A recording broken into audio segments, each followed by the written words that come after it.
All right, so welcome everyone to the latest Trees Around the Globe Student Research Campaign webinar. This is actually webinar number 49 since we began the campaign on September 15th of 2018. And awesome news here, the Trees Around the Globe Student Research Campaign will continue with year 5.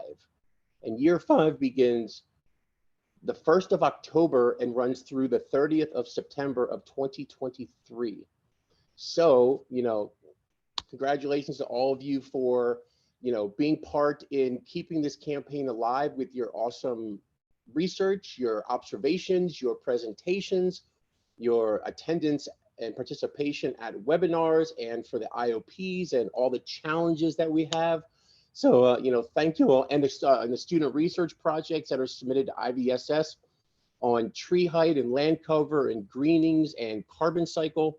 So lots of awesome stuff allows for this campaign to continue. And, our campaign team, we are definitely not taking credit as the sole reason why this campaign continues. It is everyone who is participating in this. And we see that we have awesome traction. We're active. This campaign has active participants from approximately 60 globe countries out of the 127. So, thank you everyone for, participating in the Trees Around the Globe Student Research Campaign.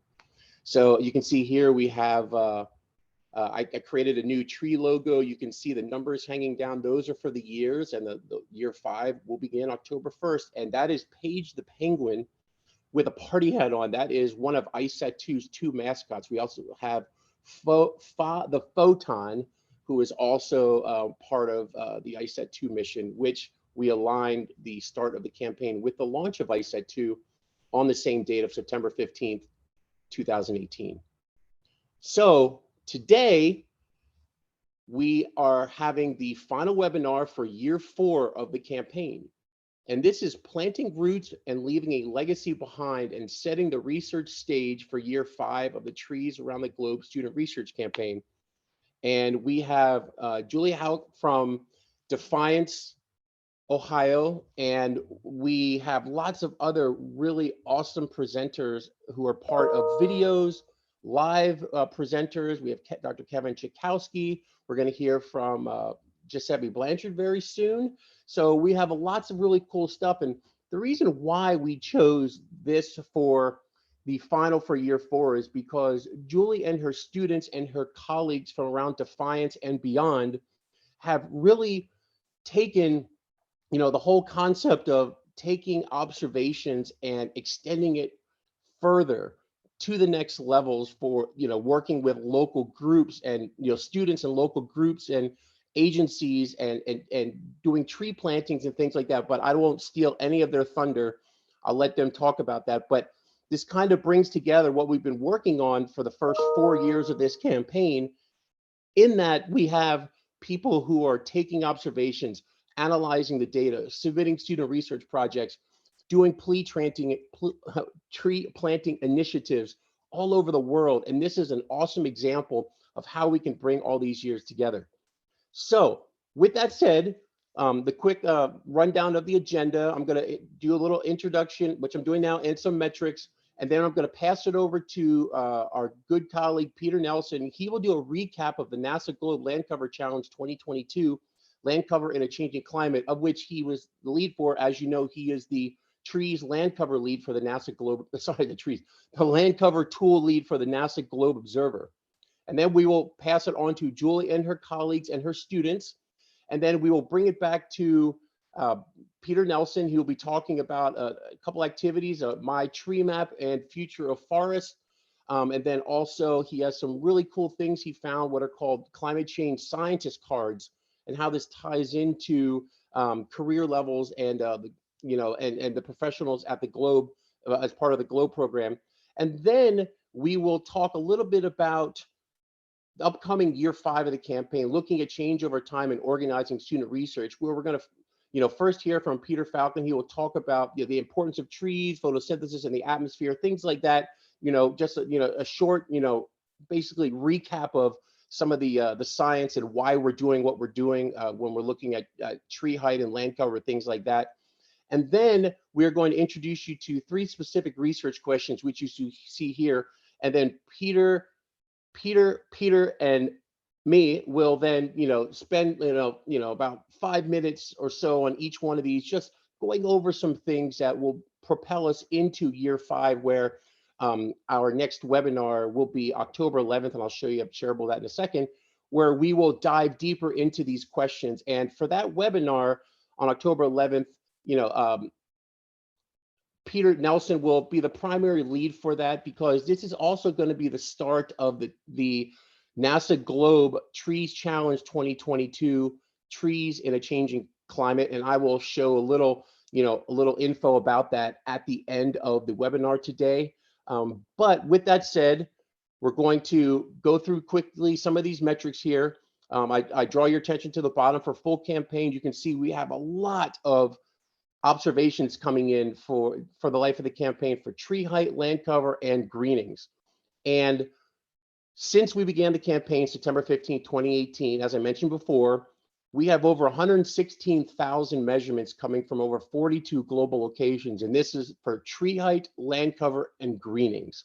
And as you can see here, we've had a bunch of webinars. We're actually on the 49th now, so that'll be changed. That top tree will be changed for next webinar. Participants from 60 countries, and we have a bunch of blogs. Now, these blogs are related to the campaign, as well as trees and land cover blogs that are part of the NASA Globe Observer, which has a tie-in to the observations that we're taking as part of this campaign. But you can see we're almost at 160,000 views for these blogs. So, this is amazing stuff, and, let's keep this momentum going with the campaign. I want to briefly point this out here. This is our next webinar. As I mentioned, it's on the 11th of October. It's going to be at 2 p.m. Eastern Time, 6 p.m. UTC. And it's called the Year 5 Kickoff, the Importance of Trees and Land Cover, Student Research, and the NASA Globe Trees Challenge 2022, Trees in a Changing Climate. So, I will just introduce that challenge, today. But then when we have that 11th, the October 11th one, we're gonna focus a little bit more about what that thing entails, what that challenge entails. So, with that said, for the introduction, I'm going to pass it over now to the awesome Peter Nelson to do a recap of the NASA Globe Land Cover Challenge 2022, Land Cover in a Changing Climate. And Peter, over to you, and let me know if you want me to stop sharing so you can share. Thanks, Brian. Actually, this is a perfect spot to jump into. I just wanted to say, these data challenges are a great opportunity for us to see what is happening around the globe at the same time. And so we had this month-long challenge right after the Globe annual meeting, inviting everybody to share with us what their world was looking like. And what's great is we had a lot of participation from around the world, or the globe in this case. And, part of what we can see, even just from this nice satellite map that Brian has up here, when you go to the globe visualization map, which I'll take you to a little later on here, you can actually compare and see some of the diversity of trees that came in. And we had a lot of people who were commenting about the trees in their community, how they're changing, the height of some of them. And so there's just a lot of really interesting photos to explore. And what I want to encourage everybody here is to, go look at this, where people have taken some photos. Hopefully it's in your community. But if that didn't happen, then you can actually start and give us a baseline of what it looks like right now. I'm already starting to see trees starting to change color, leaves. Their leaves are starting to change color around me. So, there's some interesting changes that are happening. And so this opportunity to compare some sites from the summer to what is happening right now is a really fun opportunity that is occurring. So I just wanted to say thanks to everybody who did participate. This is just one of the opportunities to, participate in NASA science. And these intense observations during summer months, during the growing season, is one time that we like to look at the land. But as we'll highlight, actually seeing when there aren't leaves on trees or when those changes occur helps us to know what kind of trees those are. And so that classification, that continual observation, it hopefully will continue. And this was a wonderful opportunity to see just some of what was happening around the globe during those summer months. So go explore the data. There is a lot that has been contributed by citizen scientists to the overall globe database. Thanks for that, Brian. Speaking of that, Peter, before I let you go, I have to tout your accomplishments for a second. Is that Peter recently surpassed the 5,000 land cover observation mark personally through the NASA Globe Observer. So he mentioned that, awesome things coming in, and I'm kind of put you on the spot here, Peter, but I want you to mention this if you maybe you're mentioning it, can mention it later.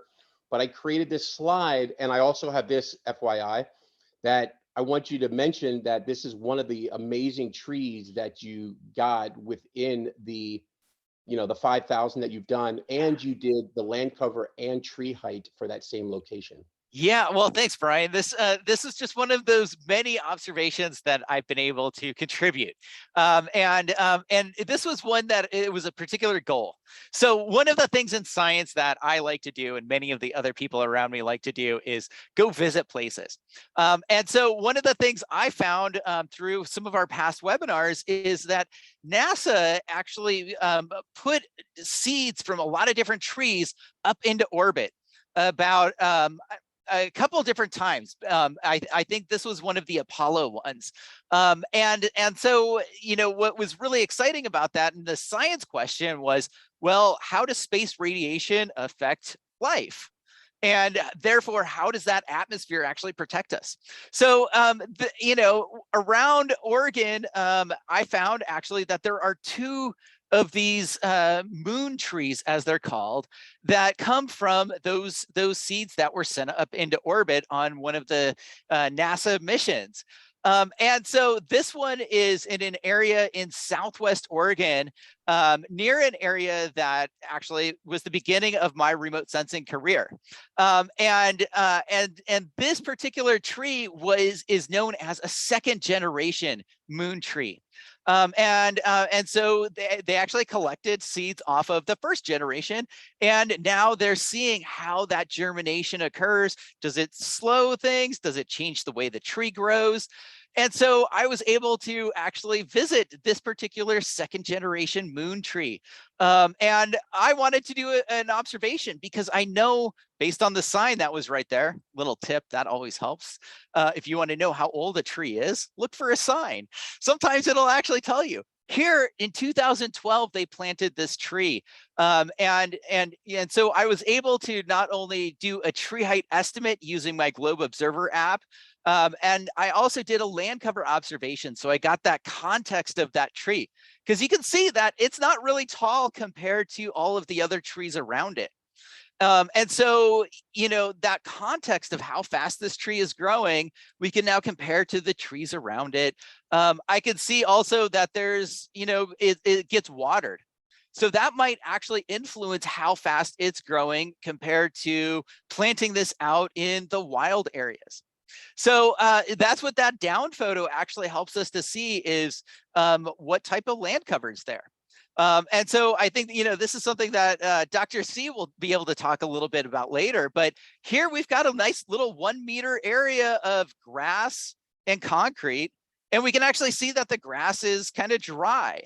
And one thing I learned by reading that sign, this Douglas fir tree really likes dry summers. So that clued me into why it might really like to be growing in this area. And I need to go look at, when does it actually rain in this area? Is that been changing over time? And might that actually be part of the reason why this tree's only 5 meters tall? These are some questions that I got to, just think about here at this particular location. The other thing, and so you can actually go find this in the database too. So I think that's one of the fun things about sharing our data like this, is we can go explore it together. So I encourage you to all go take a look at this, because right near here, Brian, if you go to the next slide, is something that I'll bring in a little bit later. And this is a what's known as a burn severity map. And where we are located is right in the middle, or where we are looking is right in the middle of this map. In the near the rough and ready wayside, there's that little M right there. That's actually where this tree, that NASA moon tree, is located, at this museum for smoke jumpers. People who actually jump out of planes to go fight wildfires, to try to keep them from not getting so big. And what I want to just highlight, the personal connection for me is 20 years ago, almost to this day, we actually contained the largest wildfire in Oregon's history, which you can see just to the north and to the west, kind of to the left side of the screen there. And that was the first time that we had to use satellite data to be able to measure what happened to this fire. And so, this connection between that NASA moon tree, the ecology of that area, as you can see, there was some other fires that happened afterwards. So trying to take that one tree that was there, that was planted there, and then zooming out and trying to see, are other trees growing at that same rate if they were all planted in 2012? Or might they have experienced a fire like this? What is happening during their lifetime? This is, for me, I get to revisit an area that started my career in remote sensing by going and visiting that NASA moon tree. So that to me was just kind of one of those examples of how, as a scientist, you get to go visit some really interesting places, and then you can just use some of these other tools to put that one tree into some context. And so I'll be coming back to this particular story about change, about fire, about how I got into looking at trees from space. And so, part of my adventures in science is going out and taking photos and contributing to the Globe database. And so I hope that by leaving that digital footprint behind, you all get a chance to explore and use the data to understand not only your world, but maybe some other areas that you haven't been able to see. So, Brian, thanks for allowing me to go down memory lane there. And it's amazing what some of these tools will do for you when you get to actually see a photo again. Yes, thank you, Peter. And Peter is our campaign expert on online tools and doing comparisons between that ground-based data, the satellite data. So yeah, so this is great to hear, Peter. So thank you. So without further ado, our feature presentation, you can see here we have a bunch of people joining us today. Whether it's live or in a video, but all these people played a role. It's going to be led by Julie Houck, a third grade teacher from Defiance Elementary School in Defiance, Ohio, in the United States. And there are some folks there live with her, some students with her, and she will introduce everyone as well. And we're going to hear from some other folks like Giuseppe Blanchard and Dr. Kevin Chikowski, who probably just about everyone on this webinar knows. So all these people had a role in what Julie and her students are doing with Defiance Elementary School. So with that, I will stop sharing and I will pass it over to Julie, and welcome Julie and everyone else with her. So let me go ahead and stop sharing here.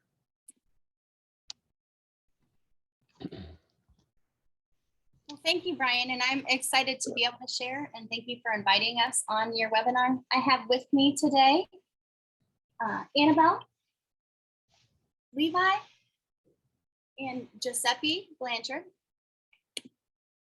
And I kind of got started with this, I believe, Brian, through the annual meeting. I was sharing at it, and you had came into my session and asked then after that if I would be willing to do one of these webinars. So I am excited to get to share a little bit more about my community in Defiance and how we have really worked together as a team to do some of these activities. It all really got started. I have been doing Globe for about going on my 4th year now.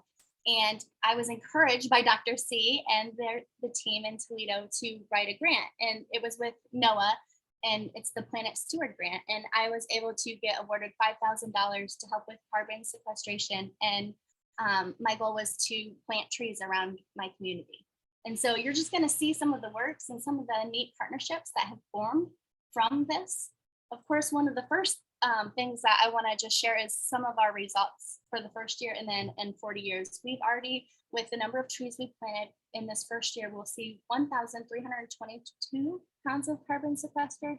And then over time, in 40 years, we'll see 100 tons.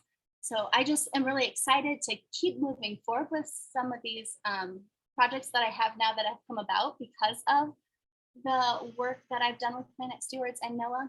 So I would like to also share, I wanted to really find a local entity to do a lot of these projects with. And so I found a local nursery in Defiance called the Muth Nursery, and he and his team have been providing the trees that I'm going to be talking about today. And so I thought that was really important that it came from, and we thought it was important to do native plants as well. So I have with me Giuseppe, who's going to share from Defiance Dream Center. And they are one of the awesome partnerships that I was able to find, and they've supported me with the financial aspect as well. They run all of the financial part of the grant. So I'm going to hand it over to Giuseppe. Hi there, yep. So my name is Giuseppe Blanchard, and I'm the Director of Operations at the Defiance Dream Center. We are a nonprofit in town that was started mid-2017, and simply with the desire to see needs in our community met, to activate hope in the hopeless, and connect volunteers to serving opportunities in our community. So as I talk, Julie's going to share just some different photos of our volunteers serving in our community.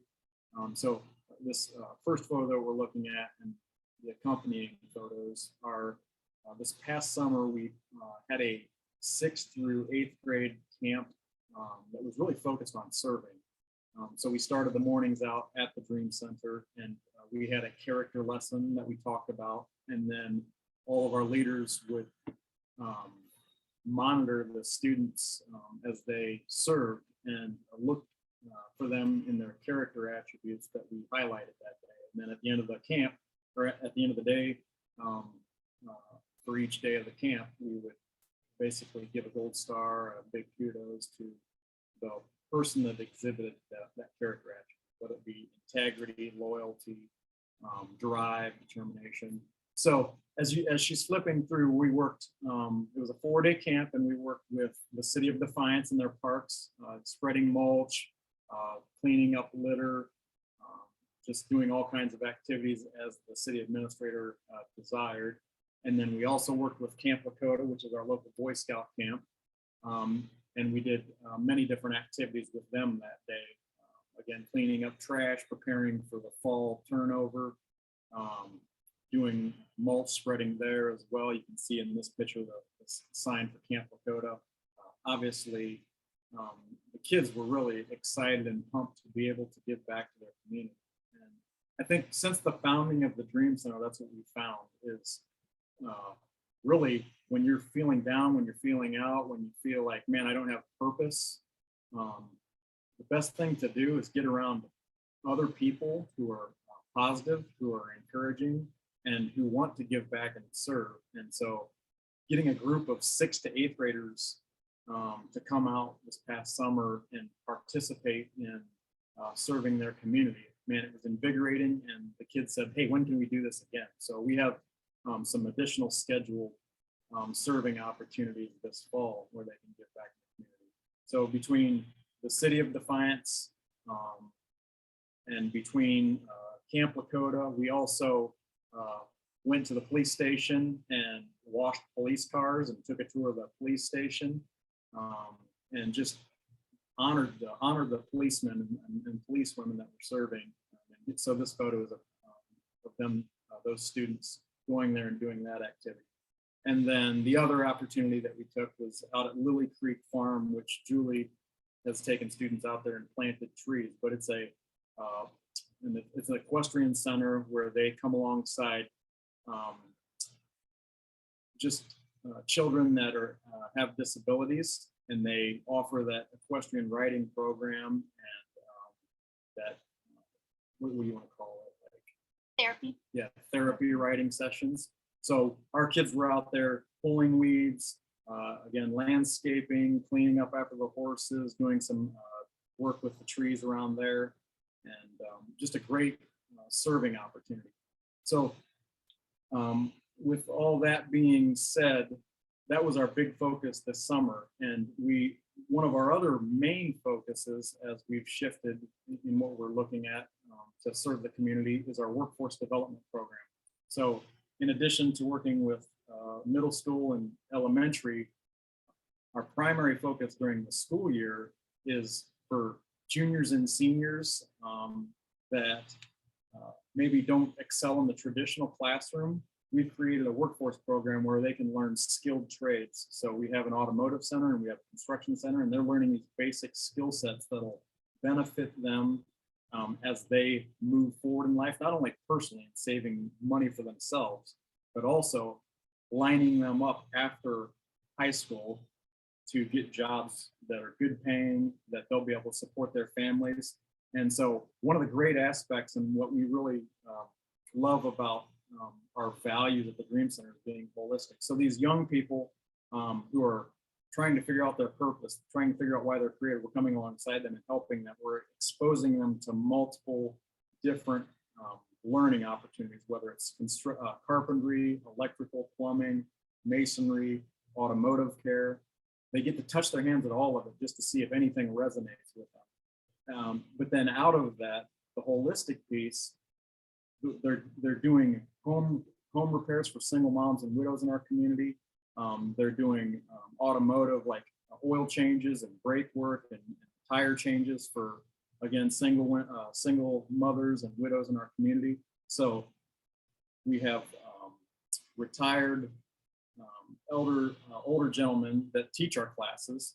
So they're able to pour in their knowledge base into this younger generation so they feel fulfilled and impacted. These young people who have not always had the best background, they get to come in here and serve and use the skill sets that they're learning to bless somebody else that's in trouble. So again, we love the holistic approach to it. And then we also have opportunities for them to serve out in the community beyond just what's going on at the Dream Center. So we're just really excited about partnering with Julie and the work that she's doing in our community, because, you know, one life change is just so amazing because of the legacy that is established. So thank you for the opportunity to share. Thank you, Giuseppe. We appreciate all that you've been a support for us and what you guys are doing. We also have been doing a lot at our elementary level as well. And so we have a group of students called YELP. They're Youth Engaged Leadership and Philanthropy. And it's through our Defiance Area Foundation. And that's also a part of what with the Dream Center as well. It's a foundation that just helps out nonprofits and places within our Defiance County. And so Annabelle, who's here with me, was a part of YELP for about 2 years now. And so she has been a part of a lot of the things that we have been doing with YELP. And so I'm going to share some of that. As Giuseppe was sharing, one of the places we planted several trees was Lily Creek Farms, and that is the therapeutic riding center that helps students with special needs. And as was shared, this farm is one in our community that had some trees that had died and they needed replaced. And so that was kind of what sparked our interest in wanting to help them. And this is a group of the students that came out. They have infrared thermometers there, and they learned how to measure the surface temperature, how to measure different things around the farm, and seeing that different surfaces were different. We also did cloud observations and talked about that. And then obviously planting the trees, we had to measure how tall they were to start. And then we planned a visit back to the farm later on in the year and actually let the students ride the horses and see some of the things that Lily Creek Farm does. And then they remeasured and saw the growth in the trees. Annabelle was a part of that. So Annabelle, do you want to share any bit about Lily Creek Farms and what you enjoyed there? I really like planting the trees and getting help. It's really fun. Here's a picture of them planting. This was the group of students. So we had about 20 some students that came out that day. And a lot of times parents are always invited as well too, and they'll come right alongside the students and help. So it really involves the whole community. This is the second part of it. In May, the students were able to come back out and they were able to learn about why the horses are important to Lily Creek Farm. And they also learned how to groom the horses. And then they got to actually ride the horses. We also measured the trees at that time as well. So it was kind of our follow-up activity with planting.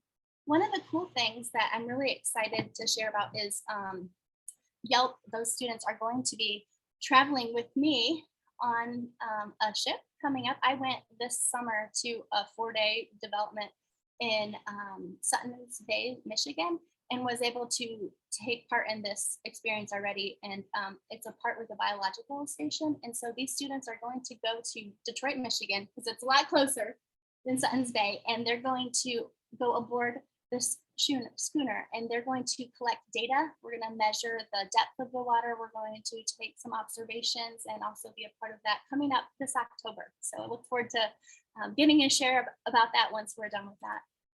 At our Defiance Elementary School, we took part in planting several trees in our local school grounds. We had trees also that had died, unfortunately, and we wanted to also plant some trees in memory of staff members. And so we had a tree for each grade level, and I had the students come out based on the points that they had earned. So they earned points, and so students from each grade got selected and got to plant. Some of the grant went towards the shovels. We were able to get student-sized shovels to plant. We also had a photographer come out. We also do a lot with journaling. I know, yep, Annabelle was the photographer for the tree planting, and we always talk a lot about journaling. So I know Annabelle and Levi, using an after-school program that I was part of, both have journals where they collect their data and they share that. Do either of you want to share about how your journaling was helpful, getting to write about what you're learning? Okay, go ahead, Levi. I mean, before I was in this class, I didn't really know much about clouds. And then with the after school program, draw pictures and colors and stuff each day. It was really interesting to see the different colors and how the different colors can be different. Yeah, the different types of weather. And Levi actually was a part of our science symposium last year at the local level. So we did it online last year. We also have planted a lot of trees around my community. This included local churches and ministry areas, and then also in neighborhoods around Defiance. And this second one here, that's just the one tree, was planted in someone's yard in an area, Carnes Avenue, that's a lower economic area, and just person that lived in that area wanted a tree and was able to plant it in their backyard. So really a lot of this project has been getting the word out and getting people that want to come aboard with us. So here's a picture of Annabelle measuring a tree. And we record that into the NASA Observer app, Globe app. Do you want to share anything about what you liked about measuring trees?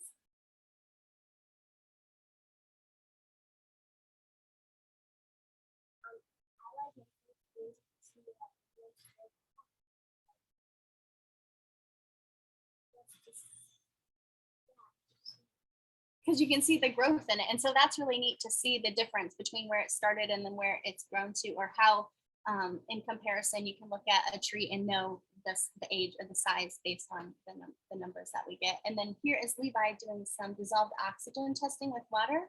We also would collect water samples at locations that we went to. Annabelle and Levi were both a part of a STEM after school program with our college, so the Defiance College, and I had students that were at the college make stations for these students to be a part of. Do you want to share anything about that? That was really funny. Yeah.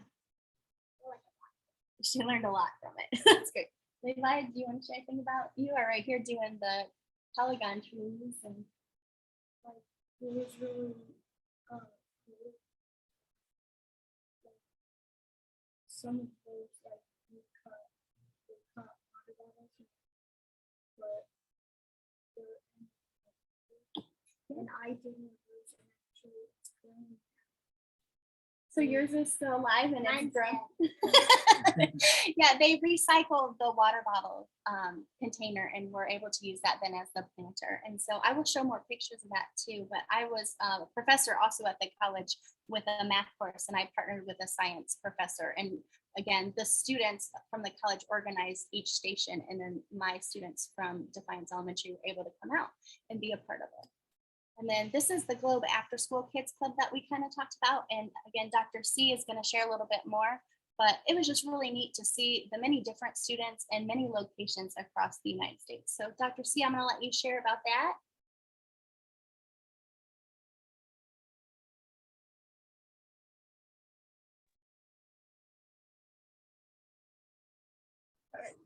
Kevin, I think Do you want muted. me to share my, do you want me to share my screen? Yes, I will stop share. You could try. All right, so here's the things open, slideshow. Well, I'm going to try to talk just a little bit. So our Globe Mission Earth project had a 6-week kids club. This was our second year, and this is the team that put it on: Sarah, Janet, Evangeline, myself, and Jessica. Another screenshot of our, it was virtual, of course. We had, as as Julie showed, we had people from all over the East Coast, Ohio, Michigan, Virginia, Florida, some maybe Connecticut, that type of thing. Jessica has this cloud dance she does. It's really fun. So we would open up our meeting. I would often do different lessons about the clouds and things and trees. So here's an example. Just did that with my undergrads today. All right, height. Oh, going too far. Also, what color is the sky? But one of the big things we did was make sure the kids put down what they did in a notebook. So we sent them like a gift package with a notebook, NASA stickers, a tape measure to measure the circumference of trees, that type of thing. And so each student did it all about me. This was Evangeline, one of our instructors, showing her all about me. And then here's some example of the kids, what they did, taking cloud observations at first, writing it down. Of course, getting into the app through clouds is a very good way to engage the first engagement. There's some more examples. And the kids really love sharing what they did.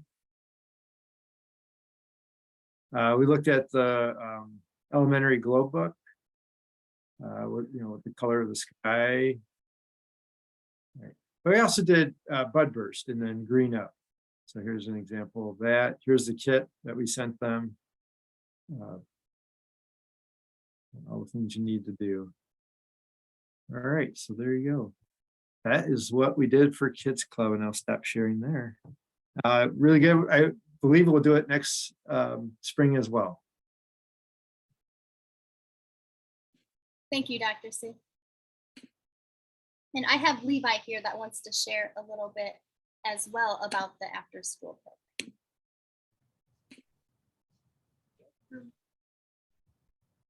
Can you bring Levi in a little closer?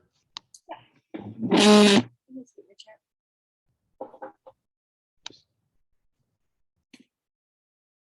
The after school program was really cool because you could see different kids within our school participating, and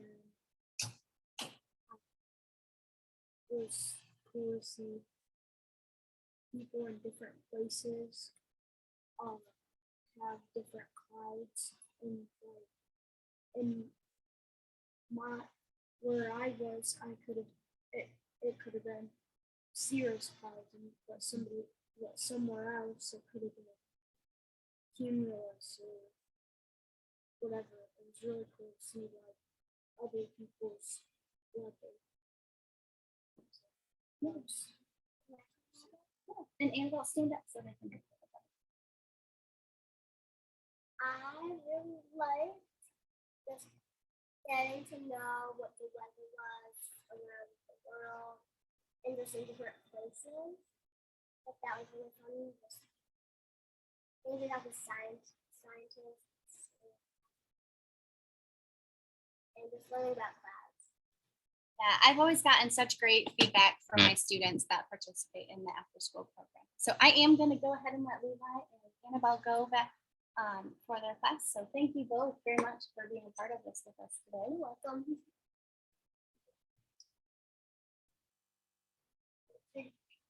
One of the other places in our community is our Penny Nature Center, and this is a partnership with our soil and water conservation districts. And so I have a video to share with you as well. But in this location, I was able to go out and plant 100 trees at the Penny Nature with a group of workers, and it was so neat because it was Defiance County Commissioner's office that were a part of this workday.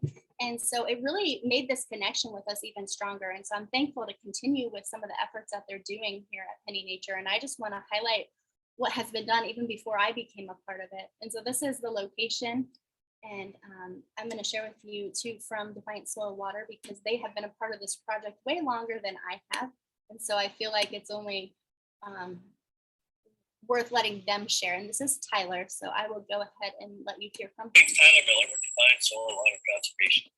I'm here at Penny Nature Center to talk a little bit about Penny Nature Center. It's a site, it's 78 acres here on Ashbach.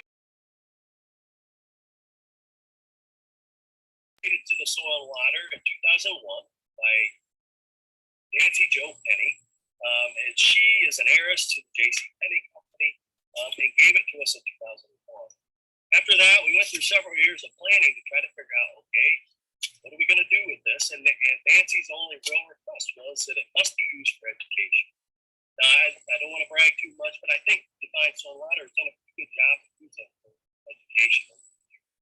So there were several years of planning there, but bottom line, you get to 2008, that's when kind of the rubber meets the road, so to speak. We started getting a lot of projects up around. And so it started with, we developed a shelter house up here, and it's just on the other side of the fence road from where we're at. And so we built that. We also built a drive back here. Of the 78 acres in that 2008-2009 time frame, we built about 20 acres of wetlands. There's also about 15-20 acres of woods. That's right in front of me here. And so we have a lot of different landscapes here. And so those wetlands have a ton of different species out there. Aquatic life, vegetation, or different animals that are in it, or the amphibians that live in it. So it's really neat to utilize that. We also, in that time frame, developed a series of trails that goes all the way around the wetlands, goes through the woods, and so there's lots of different opportunities to see the different landscapes here that we have within Northwest Ohio. We also planted quite a few acres of the prairie grasses here. And those are kind of rare to see around in the area. You see them in small doses, but here we have approximately 20 acres of prairie grasses out here near the shelter house. Those are really neat for little kids to come look at, take a peek at, and to realize to look over top and all they can see is that. So that's really neat. I encourage you to come. Then fast forward a little bit, we talked about, I didn't talk about, but I was going to talk about tree planting. And so there's a bunch of trees out here that aren't in the woods. And after looking at all of our data over the years, from 2008 to 2021, we planted in between 15 to 20,000 trees on the site. They're in various sizes. It's a lot of work, but it's really neat to see how they look now and how they're developed along the wetland sides. Really neat to see that. And so we encourage you to come to plant stuff. As far as I can't say enough, a lot of that development, those improvements that were made, were done through the assistance of the Defiance County Commissioners. Also, we are doing some new improvements now. We are improving trail system. We added a miles with the trail with the Commissioner's help, the labor force, and also adding quite a lot of signage to different wildlife species, plant species that are here on the site. And so we really look forward to utilizing that.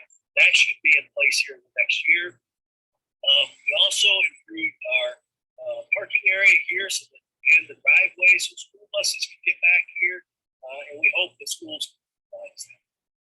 As far as education that we do here, our pinnacle, our top of that is the Penny Nature Center Kids Camp. And we do a K through 2 event and a 3rd through 5th grade event.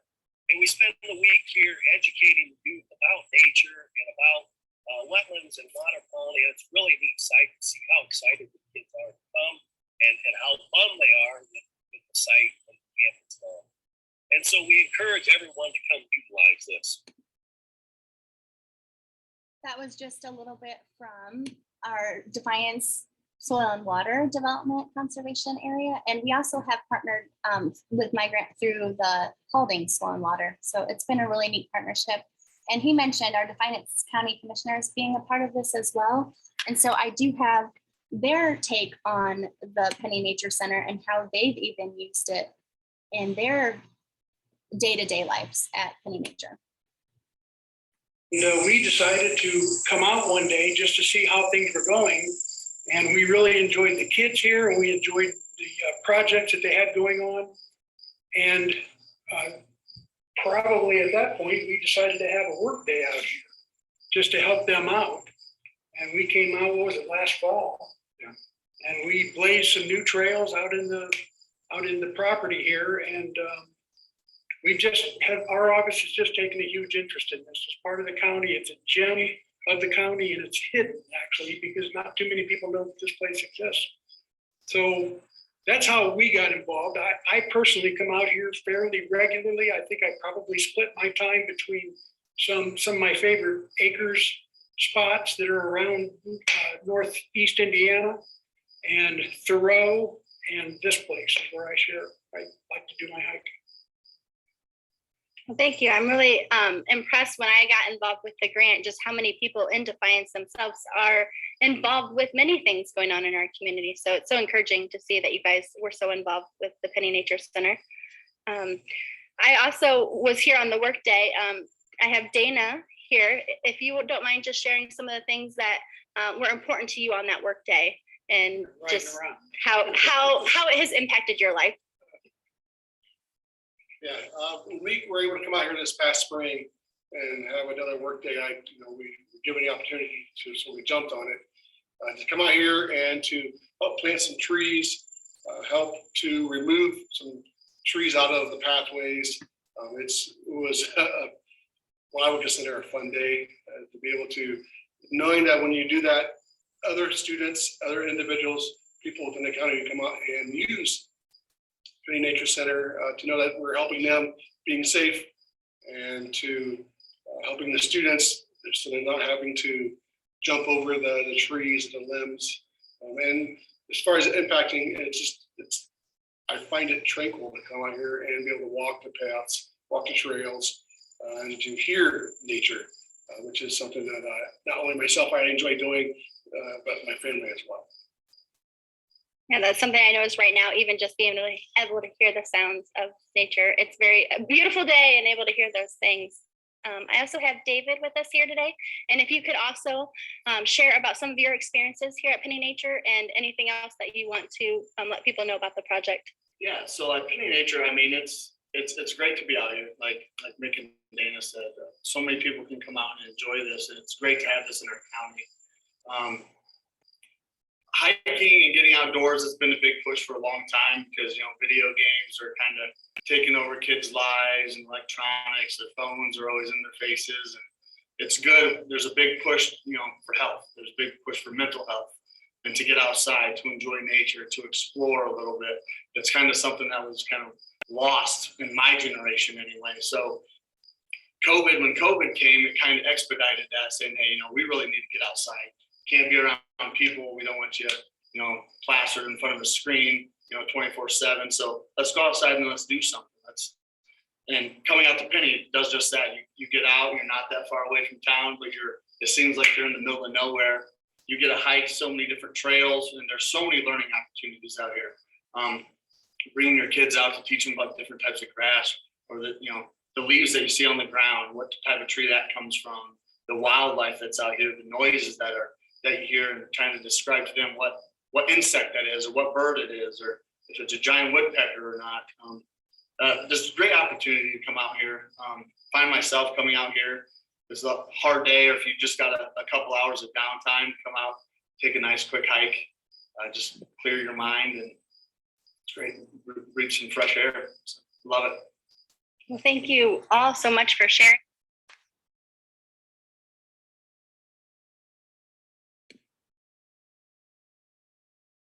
And again, just having the county commissioners be a part of what we're doing here is so amazing, and their support is fantastic as well.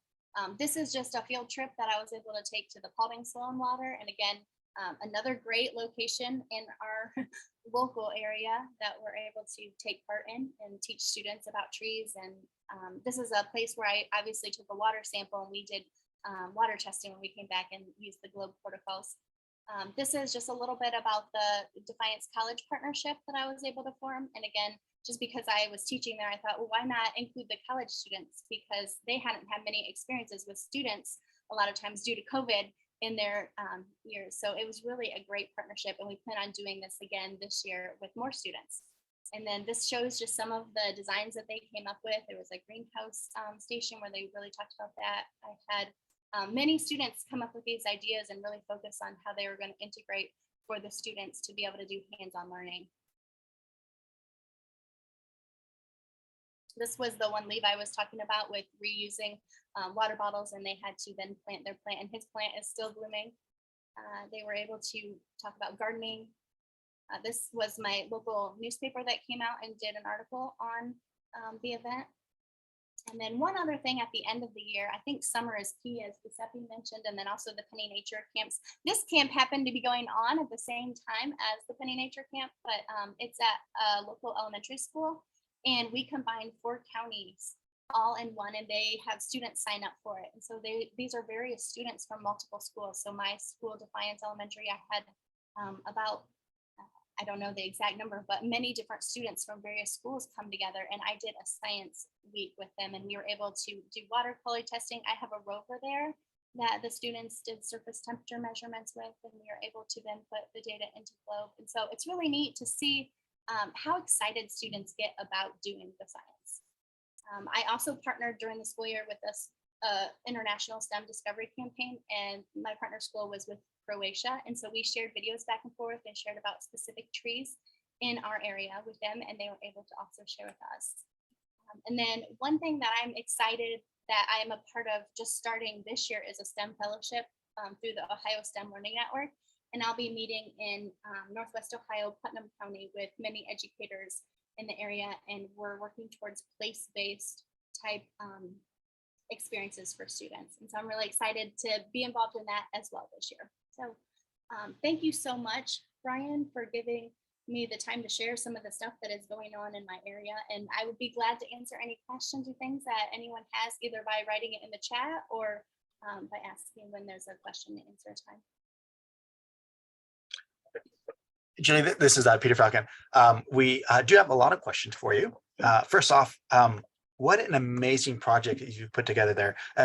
As Brian mentioned in the chat, it's great to see county commissioners being a part of this and seeing community leaders being a part of this program. So you have buy-in from not just the students, but your school, but the county. That just shows how great a program you put together and all these different aspects of your program, but also the community support that you were able to garner and put together. So that's awesome to see. We don't see that very often. So that's pretty cool. To get to some of the questions that we have in our chat box. One of them is from Brian. He asked, out of the 100 trees that you planted, what types of trees did you plant? And how did you determine the locations of these trees?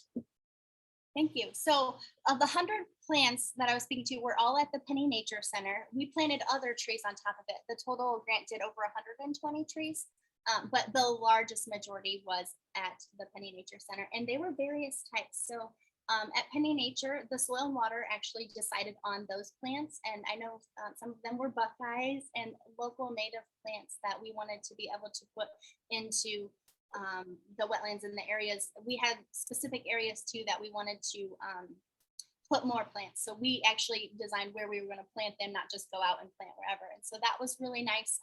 I trusted their expertise on the location and the type for that. But in the community, I had, for example, one church in ministry, Hebron Ministries, one in Shade, and they also have a local food ministry that they do for the community. And so instead of just getting a shade tree, we talked about getting some apple trees as well. And so now they have apple trees on their locations for students and even the community members to go pick apples to put into those bags. So they have the fresh produce as a part of that. So again, the design of the trees and what trees, a lot of times I talk to Demuth, my local nursery. I will agree, I'm not an expert, and I'm very quick to say, help me with what decisions to be made. He even, for our location at the school, came out and did a surveying of the land first to find out what would work well in their location.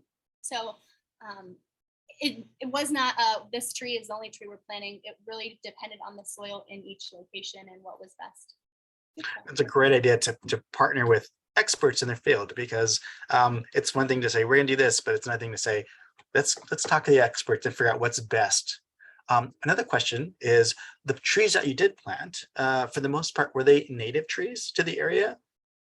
So I can say that once I started doing more research and learned the importance of native versus invasive species of all kinds. In fact, that's something that I'm working on in my next endeavor that I'm hoping to do with Noah, is really being able to look into that more. I can say at the beginning, I was not as aware even as to what it was. Just, for example, and thankfully the one location where a person did, recommend the tree, it ended up being a native tree. But at the first part, I was just, what tree do you want? Was my initial thoughts. And I got better and better as I went along, learning the importance of native plants. And one thing that I know are the celery pear are not good trees to plant in Ohio. So something like that has helped me become better at being knowledgeable about what's important to plant in my area. I did not plant any celery pear. I just know from talking to the nursery and that was something that is phasing out. And also one of my goals coming up is to do more with native plants in general. Gotcha. Yeah. Another question we have for you is, let me look through the chat box here. Are there plans to plant more trees at other local parks? I would love to. So I did also reach out to, my mayor was a part of one of my first meetings. He actually met with me once I was awarded the grant, and I have talked to Defiance City about planting, and we are going to plant at Pontiac Park as one of the locations. One of the issues with the city is they don't have enough maintenance support to water the plants and take care of the plants, unfortunately, a lot of the time. So that became our biggest issue, was the maintenance of, I can plant a huge number of plants, and they are planting more trees. In fact, Yelp has also volunteered to help do more of the mulching and the things that are at the parks too. So we definitely are partnered together now. You partner with everyone. I think you've done everything except maybe grow bears in the area. I do have a fall event at our East Side Park. So it's a location that has some of the lower income families possibly in that location. We've done a lot of park improvements in that location. I would say that's been a big focus in Defiance. And I am doing a science table at a fall festival the day of our Halloween parade. So, and that'll That's be awesome. Yeah, completely. I'm doing leaf identification that day. Another comment that we have there is from Brian once again. He says partnering with experts is awesome advice for students doing research projects for Globe IBSS 2023. That's outstanding to see. One question I have is something that I thought of working with other teachers, but I didn't know how to go about doing the math of it. And it seems like you've got it down. How did you go about understanding how much carbon was sequestered from the trees and doing the math to figure out in the future, we're going to have this much sequestered? Because I think other teachers would love to know that as they plant trees in their area or they're doing research on trees in their area. How did you go about finding that number? Great question. So I was able to use the internet, and I was able to look up, so the trees that were planted initially obviously are not going to sequester as many if they're 10 years old. So there was a different rate once they reached 10 years of age. And then obviously based on the height, I did not do every exact height. I did a lot of estimating. And so being able to teach students estimation is great as well. So that's why I say about this much, but it really was a good math activity to work on. And the Globe protocols for tree height is really good because being able to just go out and take the steps and then be able to come towards a tree. And the students could also do the measuring of the width. There was a lot of things students could do. I've been asked a lot because I have third grade students and lower elementary from a lot of teachers that work with Globe. And how do I get my students? Honestly, their interest is there. I don't tone it down. I will present data that I have put together and then have them help me with parts that I know they can be a part of. Or I find ways to make sure that I give them supports to be able to use the data that is presented to them. So it really is about knowing your students and what level they're at, but then being able to adapt it based on, you know, what criteria am I looking for in that lesson to be able to teach the students? Am I teaching them, you know, exact? No, I'm teaching them estimation, and being able to do those pieces is really beneficial too. And then I have scientists like Dr. C who can help me out when I really don't know what the next step is sometimes. It seems like rather than doing hand holding, you give them a gentle nudge to get them going in the right direction. I love that. And if you're able to share that link where you got that information, we'll love to share that with the rest of our teachers, because I'm sure we're going to get that question quite a bit as we push more towards research for the fifth year of our program. So I think that's going to be the end of our questions. And I'd like to say once again, thank you very much for joining us. Thank you for the presentations. Your kids are awesome, and would love to continue seeing what they're doing in the future. Thank you so much. I appreciate it. You're very welcome. So I'm going to pass it right over to Brian or Peter, whoever's next. And I believe that, Julie, you'll stay on for a little bit, just in case people might post some questions in the chat for you that they might not have thought of prior. Yes, that's fine. All right. Excellent. Thank you. So let me go ahead and with the time remaining, we want to cover a couple things here, but I want to pass it over to Peter Nelson now. And he's going to talk to you a little bit about the future of forests and my tree map. And then, Peter, you can go right in if you like and talk about the climate change scientist cards that you found. So take it away, Peter. Thanks. That was a really inspiring presentation from Julia, and really highlights the many different ways that students can be involved in environmental stewardship. And to me, data collection is one of those stewardship activities. You don't always have to be planting a tree to be doing that monitoring, to be part of that process to make sure that that planting actually is successful, or maybe it's responding to something in the environment.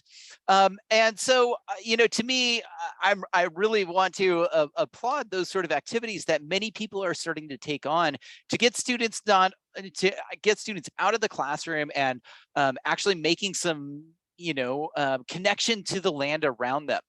And so I just want to encourage everybody, before you do an activity, take a land cover observation using the Globe Observer tool, because then you can do a repeat observation at the end of it, and you can show and be proud of the change that you have created in that environment. Sometimes, when you plant trees, it takes a long time in certain places for that canopy to get big enough for it to be seen from space or from above. I think, those are some things to kind of keep in mind as we think about not only doing activities like this, but monitoring their effects. And this leads us into, I think, one of the fun and really exciting aspects of trees. They are big, they are charismatic, in part because they are long-lived in a lot of cases. They will outlive us. For example, I'm sitting in front of a tree that is over 4,000 years old, virtually. I actually was there in person and did get to touch this really, really old species that has been around and has experienced a lot of climate change events around it. And this is one of the unique species that I really appreciate about the North American forests. This one is actually in the state of Nevada at about 7,000 feet elevation, or about 2,000 feet or 2,000 meters. And as you can see behind me, there's a lot of bark and a lot of trees that are a lot of more biomass, that carbon that has been created and is now stored in that bark. To me, one of the fascinating parts about that carbon cycle is not only how people are interacting and maybe, participating in burning fossil fuels, or even burning or changing these standing trees into another part of the carbon process. But think about all of these trees that actually are still standing, but they're dead, or there's parts of them that are dead. This to me is a really important and interesting part of that landscape. When we plant trees, a lot of them don't survive. And why they don't survive and when they don't survive is a really important part of our monitoring process. So, that question about native trees versus other types of trees, sometimes monitoring, you'll be actually able to see why those native trees are successful. And so, to me, this is one of these aspects to monitoring, and having tools that give you a rapid assessment, like the Globe Observer land cover tool, is a great way to start thinking about the process that a forest is under. Usually growing, but sometimes it's actually being interrupted by disturbance events. And so, we've highlighted this particular lesson before, and I want to bring everybody back to it. Even if you're not in an area that experiences wildfire, which is the primary focus of this lesson about ecosystem dynamics, how the processes of ecosystems, and importantly, how resilient are they to disturbance events or change agents. And those change agents might be new in an area, or they might be ones that have been part of that landscape for a really long time. And now humans are living in places that are now impacted by that. I know in Ohio, the idea of flooding is a usual concern. But one of the other things too is the type of forests that are there are usually are deciduous forest, which is opposite of what is behind me. And that's in part because they expect to have rain at a certain time of year. So they can make those types of leaves that just kind of are more or less, they're not very long. And so they make them very, very often and very prolifically. And so watching and seeing how not only that tree grows, but what is growing around it is part of this idea of thinking like a tree, and thinking about not only now and the state of those trees, but what they will experience in the future. So I want to just encourage those teachers that are out there, those Globe partners who are out there, to really, take a look at this future of forests. And you can localize it to your particular area, even if it may not be obvious to you. And so I want to really kind of highlight some aspects of this. Importantly, I want to highlight lesson 9 here, which is that citizen science with Globe data, which goes into this monitoring effort. There's a lot of other parts that I think are really useful in thinking about succession processes. How long does it take for a single tree to become big enough to be part of a forest? And how many trees do you need to become a forest? There's some really interesting definitional pieces that I want to encourage people to explore as well with this. But importantly, as Julie was talking, I really, was fascinated by some of the data that might be here in the Globe database, that goes along with her story, so that I can actually make a little bit more sense out of, the tree planting and be able to see some of those pieces. And so a big component of thinking about the future of forests, and in 20 years, are we going to have more trees or less trees in our area? There's a really important tool that we can use, and this is one that we've highlighted before, and that is part of the work of our presenter last month, our scientist presenter, and the USDA Forest Service, and their use of satellite imagery to make land cover maps over time. And here, since we had some students who were actually out measuring these particular trees, I was kind of curious what they looked like. And so here, I think I'm in the right location. Correct me if I'm wrong. But what is fascinating is there's this one tree here. And what I love about satellite imagery is that I can tell a lot about it by the shape of it and the shadow that comes along with that tree. So when you're doing land cover observations or doing that photo in Globe Observer to do the tree height estimation, that is one of those pieces that comes right along and that you can use to monitor how a tree is growing over time. We expect a tree to get taller and therefore cast a bigger shadow. This is a great way to think about you know, where the sun is at different points of time. So, you know, I love trees because they're really a timepiece. But as I was looking at this location, one thing that really struck me that I love about thinking about change over time is that, you know, we can not only look at how this area is looking today through a map that a scientist has made. Here we have a little mix of an area of some barren or impervious, which is that brown, and that grass that's around the school, that kind of mix. And so if you're measuring, you know, the surface temperature of that area, grass is going to be different than that impervious surface. All goes back to land cover.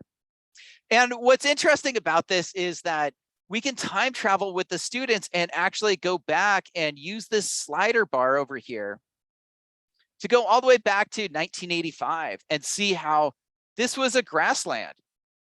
And then using that satellite imagery, we can go forward in time and actually identify about the time when we have land cover change. And in this case, most of that change didn't occur with tree planting yet, right? I think that's one of those things that might happen over time. But here we have a transition from a grassland to a barren or other area like that. So that does have carbon dynamics and has some interesting changes like that. And if we keep monitoring over time, we might see how the tree planting activities might occur. And going back and forth, I think here in 2009, 2011, all of a sudden we have trees over in this corner. So I love looking at maps like this because it starts to bring up new questions. And one of those questions is, did the scientists get it right? And I want to highlight that here is some prediction of some water in this location. And that's one of those things that occurs in maps like this.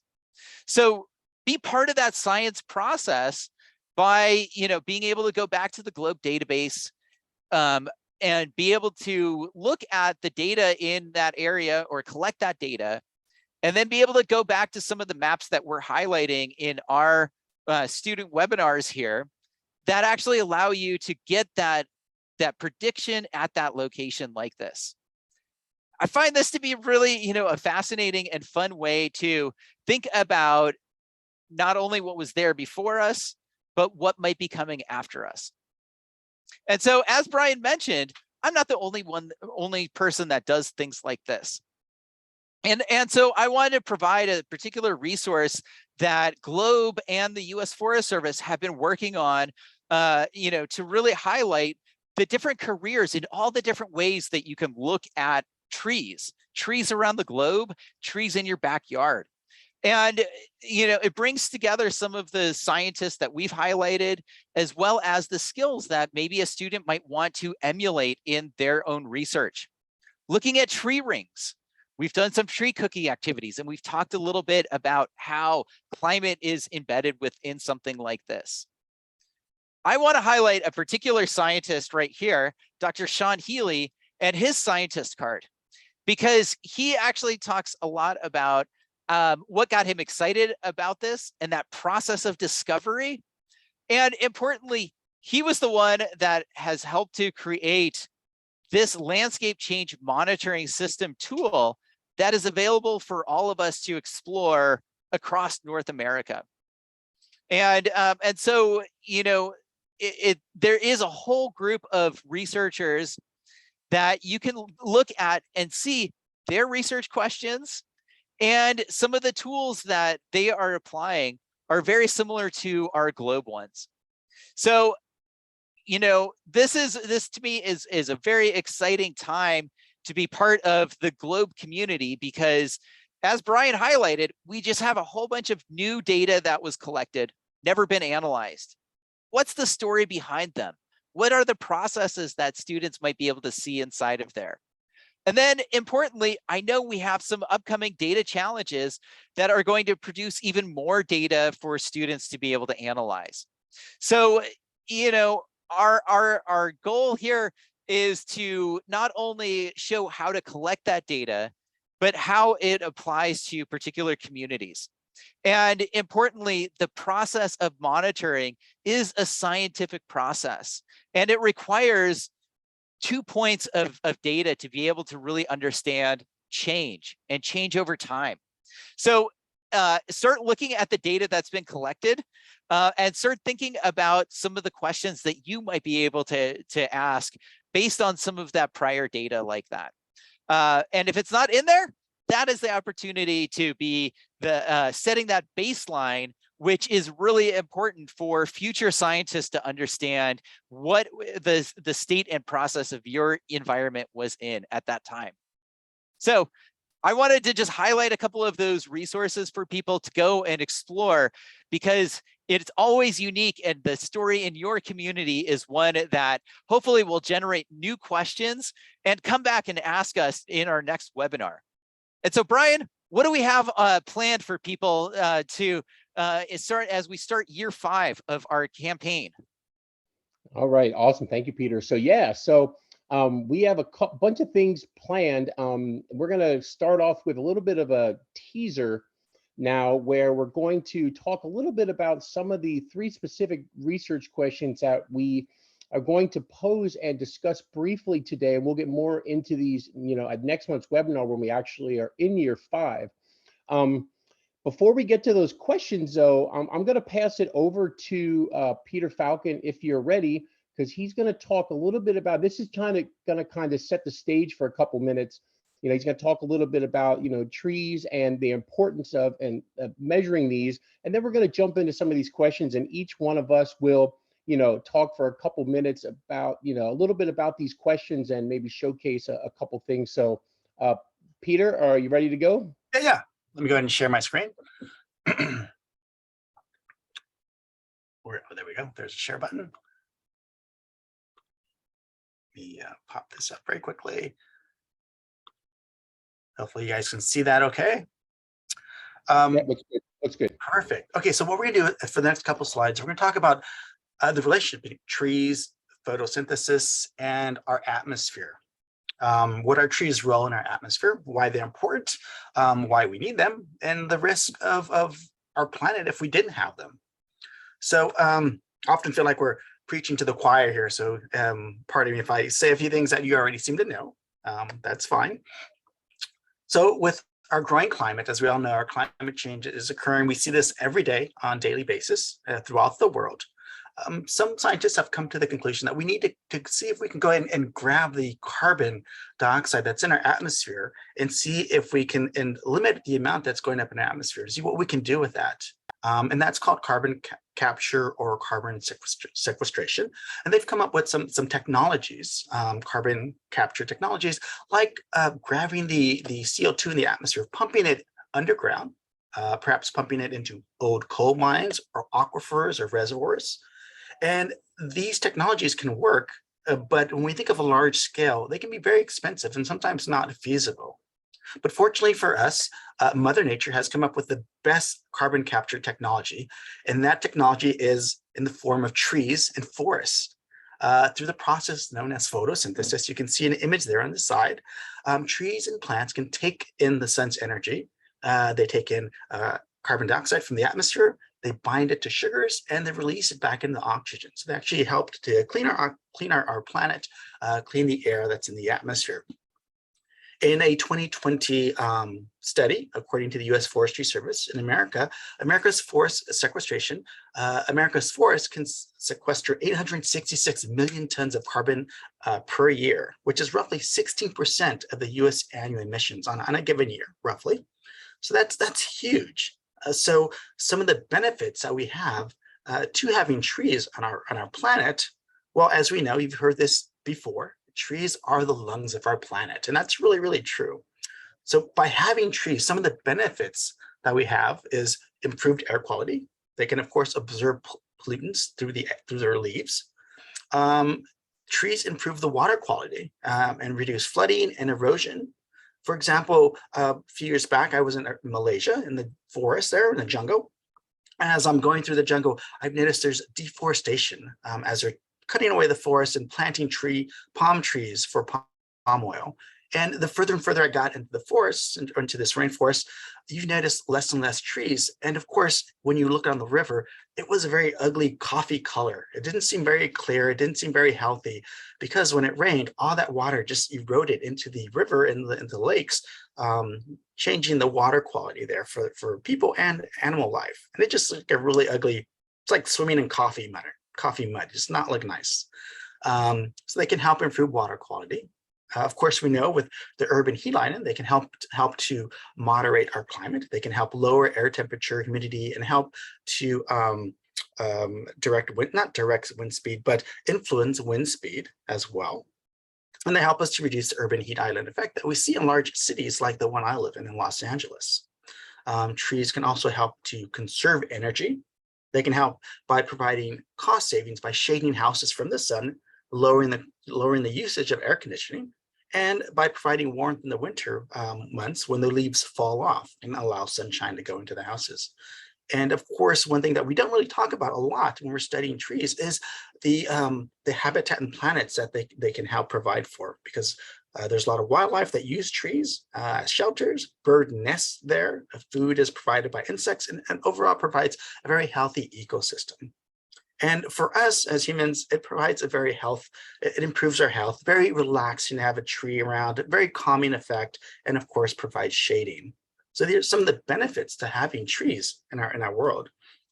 And some of the things that, if we didn't have trees, some of the risks of tree loss or deforestation could be a climate imbalance, increased climate change, increase in soil erosion and flooding. Fewer crops could lead to food insecurities in the future. With our growing population, a lot more people, less food, less crops. That could be a very big problem in the coming years. Increased greenhouse gases in the atmosphere, of course, a poor air quality, and of course, loss of biodiversity in plants and animals. So that can all be affected if we have less forest throughout our planet. And since forests helped to suck in that carbon dioxide, if we had less trees, that's going to affect our oceans as well in the form of ocean acidification. All that carbon dioxide that goes up in the atmosphere doesn't just stay in the atmosphere. The majority of it falls back down to Earth. And since Earth is 70% ocean, the majority of that goes in the ocean, can cause ocean acidification, which means it can actually make anything with the shell more brittle. Anything like a lobster, clam, mollusk, things like that, it basically would eat away at their shell. And of course, we have habitat loss for wildlife and possible extinction for some species. So when we're thinking about trees and we think about our forests, it's important to not only maintain what we do have, but hopefully to increase the amount of forest that we have, lessening the impact of deforestation. Because if we don't take care of the forests that provide us the lungs of our planet, the forest isn't going to take care of us. So hopefully we do a better job of it. And some of those young students, I see they're already doing a great job at planting trees. So that is that for that. It's like a little tidbit. We can go into it more at a later date, but I know we're a bit behind schedule. So I will turn it back over to Brian and go on to the next topic. We always have so much awesome information, with these webinars from everyone coming in that, it's kind of our mantra. We're always a little behind and we go further than what we should. So we have lots of awesome stuff we want to go over. So in that time remaining, feel free if you need to leave at the top of the hour, that's fine, but we may go a little bit over. But we want to do this little teaser now where we came up with as a team these 3 specific research questions that we're going to, focus on for year 5 of the campaign. And they're very pretty general questions in order to elicit, some more specific, data collection, data observation, data analysis, use of online tools, things like that. But these main questions are, where are the trees in your area? How tall are the trees? And are the trees getting taller and denser? So we're each going to, quickly for a couple minutes each, go through some of these. And like I said, at our next webinar, the 11 October webinar, we're going to focus some more on these questions, get a little deeper into these. But I'll let Peter Falcon go ahead and start with the, where are the trees in your area? And, just take a couple minutes and go over some of this, and then I'll go over to me and then to Peter Nelson. Yeah, let me share my screen once again. I have some websites that I wanted to share with you all. I basically just did a quick Google search about trees in my area because it's one of the most common questions we have when we're studying trees. Where are they? And one of the things we can do is make sure when we study trees, we know the difference between native and invasive species in our area. But I just did a quick Google search for trees in my area, and I saw a lot of common trees that I can study, that I can go measure and realize the differences. I also was able to find a list of approved trees. If I wanted to go and plant trees, I can see which ones are native, which ones are deciduous, evergreen, the height of the tree, and I can see how much water they would take, whether it takes a very low or moderate amount of water. So I can make sure I maintain the health of that tree. And I can also see something that's very important to me is the allergy pollen, to see how sick I'm going to be when that tree blooms. But one of the best things we can do is check out the Globe Visual System, the database here. If you want to know what type of trees are in your area that other people have studied, that citizen scientists have studied, other students in your area, go here. Peter showcased this a little earlier. He also knows tons of other websites that have great tools to showcase the different types of trees in our areas. But this is one that we all recommend using, is a globe visualization tool. Start there and just do a general Google search and see what types of trees are in your area. But also note, as I mentioned, the native versus invasive, and also check out what type of animal life live in those trees and use that as a variable as well. So I will turn it back over to you, Brian. I just have a couple slides I want to showcase with, how tall are the trees. So let me go ahead and share that now. All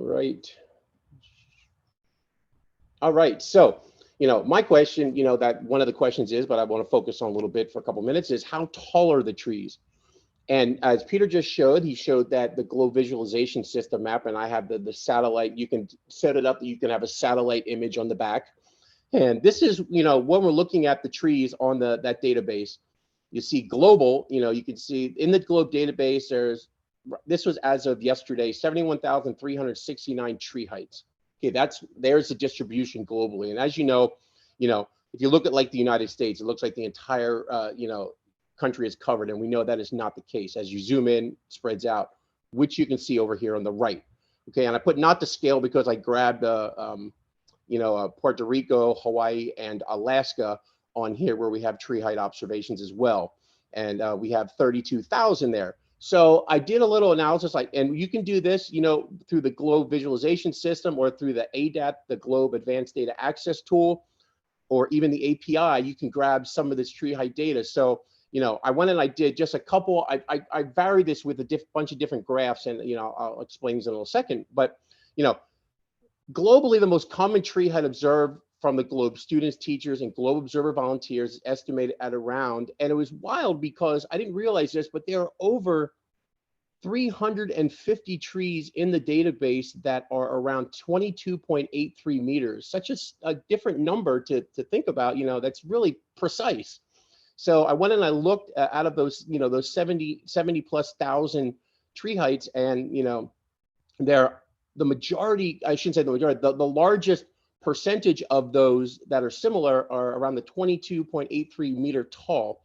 There were approximately of these, were about 375 of these. So what you're seeing on the left side is the global tree height. This is just the distribution. As you can see here, where where that line is, that green line, that's kind of the, where you see most of the tree heights, right around that 20, that 20-meter mark. But then you can see we have lots of these crazy outliers up here that reach up to, there's one that, most of them, there's a couple here that are under, 100 meters. And that's, that's a really, really tall tree. Okay. So, some of these might be good data, might not be good data, because we know there's not a ton of trees out there that are, this 100 meters, which takes you, 300 feet or so. So you can see that, it can get a little, but that's one thing that we've talked about in the campaign is that, is the data good? And that's one thing that students can do when they're doing some of this analysis. They can go and, if they see maybe in their area,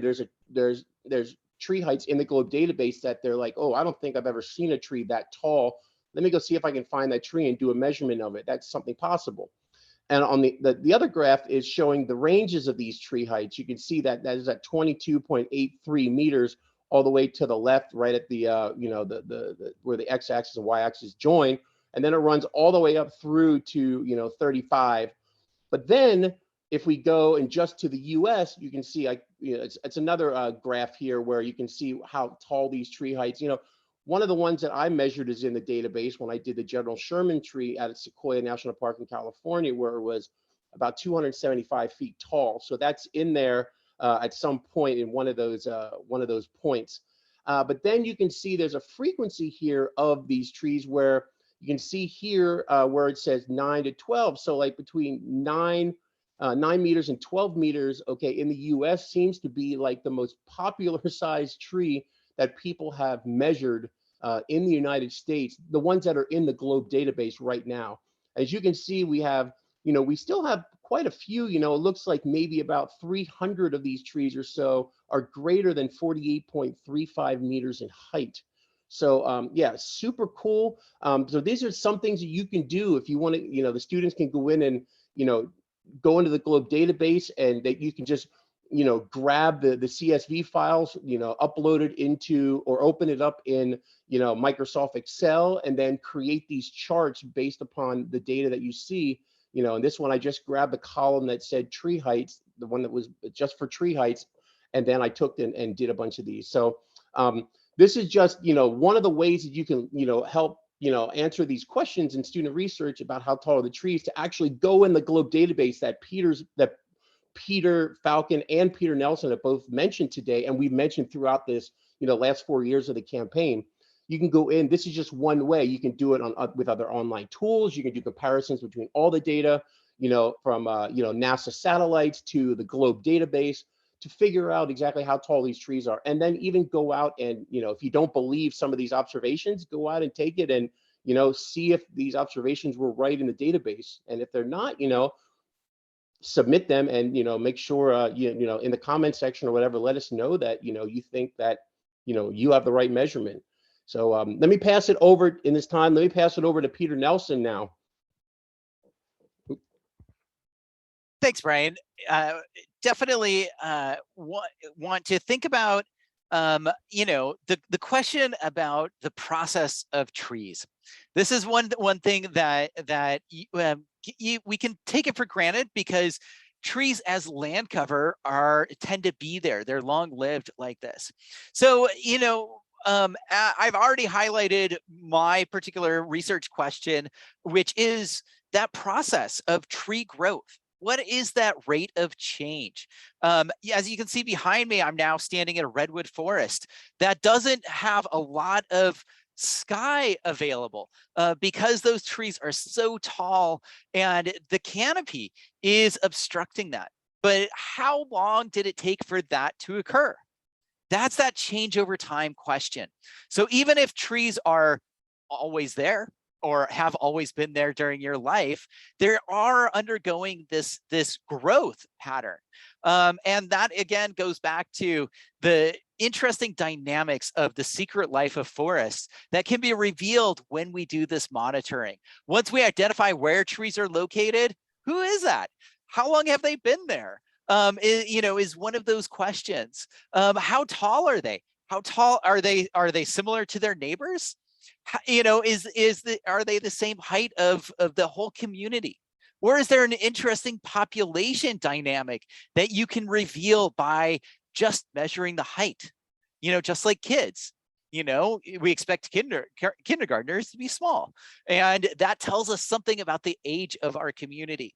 And that goes back to something about that change over time. And to me, that is one of those interesting things that trees really allow us to do, is sometimes get out of our own lifespan and think about that lifespan that goes on beyond us. And so I want to end our webinar with that question of, if you notice those trees that are around you, not only how tall are they, but how long have they been there? And how long might they be there? And so thank you for joining us and thinking about these 3 different research questions that we're going to be going down in year 5. Thank you, Peter. And thank you everyone for joining. I will send out a notification of the webinar recording. And, oh, sorry, I wanted to add one more thing here real fast. The trees challenge that's coming, because the next time we meet, it will already have started. So let me go ahead and share that real fast. And I'm going to go to the next one here. Oops, sorry, right here. All right. So from October 11th to November 11th, we are having the NASA Globe Trees Challenge 2022, Trees in a Changing Climate. And this is following up on our land cover challenge that Peter discussed earlier in the webinar. And there's a URL down here, and we can post that in the chat as well, but I'll have that on the website under the recording of this webinar. But, you know, please stay tuned, and there's lots of things going on. We will be having everything from, there'll be a kickoff webinar hosted by the Los Angeles Public Library System on the 11th. And I'll include that information under the recording as well. But stay tuned for more formal announcements from Globe about this challenge, because we are working on it. We actually have a meeting in about 20 minutes for planning, another planning meeting for this. So please stay tuned to Globe and the Globe newsletters and our campaign site for future information. And if you go to this website that's listed here, there's a bunch of information on there, but the website is in process, so there's a bunch of things we're adding to it all the time. You're going to see some really awesome artwork like this. This is just kind of a draft of something that we are going to have on here, a teaser. So please stay tuned for this, and you can read all about the challenge, which we're looking to get as many tree height observations as we can in this 1-month period. So I'm going to stop sharing, and thank you all so much.